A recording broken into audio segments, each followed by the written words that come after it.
গণ অধিকার পরিষদের সভাপতি নুরুল হক নূরের উপর হামলার ঘটনায় জাতীয় পার্টির কেন্দ্রীয় কার্যালয়ে ভাঙচুর ও আগুন দিয়েছে বিক্ষুব্ধ জনতা।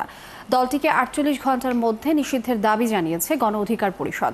তবে দলটির মহাসচিবের দাবি, জাতীয় পার্টি কারো দালালি করেনি। বিস্তারিত জানাচ্ছেন।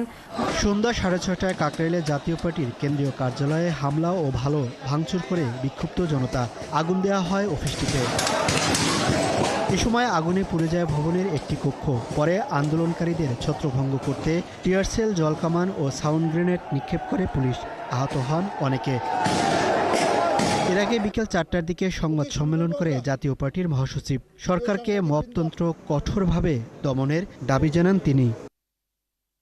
আমরা খুব দুঃখ পেয়েছি, কষ্ট পেয়েছি যে আমাদের অত্যন্ত প্রিয় নুরু, উনি আহত অবস্থায় হসপিটালে আছেন।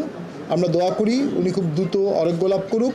জাতীয় পার্টিকে ব্যান করা, জাতীয় পার্টিকে রাস্তায় নামতে না দেয়া, জাতীয় পার্টিকে দোসর বলা, এই ধরনের ট্যাগিং রাজনীতির মাধ্যমে দেশের নব্য মপতন্ত্রের সৃষ্টি হচ্ছে।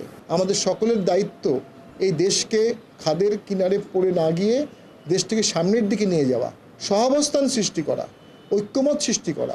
গণ অধিকার পরিষদের সভাপতি নুরুল হক নূরের উপর হামলার ঘটনায় বিক্ষোভ করেছে দলের নেতাকর্মীরা। ৪৮ ঘন্টার মধ্যে জাতীয় পার্টিকে নিষিদ্ধের দাবি জানিয়েছে দলটি। চাপার ঘাড়ে চড়ে আবা কিন্তু ফিরে আসবে। সুতরাং এই ফাঁসিবাদকে প্রতিহত করা, হাসিনাকে যেভাবে দিল্লি পাঠানো হয়েছে, ঠিক একইভাবে হাসিনার ফাঁসিবাদকে দিল্লি আমাদেরকে পাঠাতে হবে। সাবেক বিপি নুরের উপর হামলার ঘটনায় জামাত বিক্ষোভ মিছিল করেছে। নিন্দা জানায় বিএনপি সহ বিভিন্ন রাজনৈতিক দল। বিচারের দাবিও জানান তারা।